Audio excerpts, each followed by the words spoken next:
For cooking chicken curry, I add bay leaves, cardamom and cinnamon, some onion, fry it for some time. Then I add garlic paste and ginger paste, some salt, some turmeric powder, chili powder, coriander powder.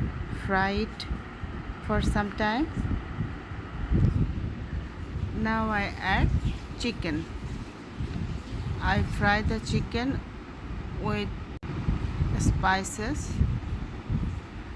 Finally, I will continue fry the chicken until mouth-watering fragrance come out. Then I add some water for boil and cook for 20 minutes. After a while, I add some garam masala powder, stir it well and finish my cooking.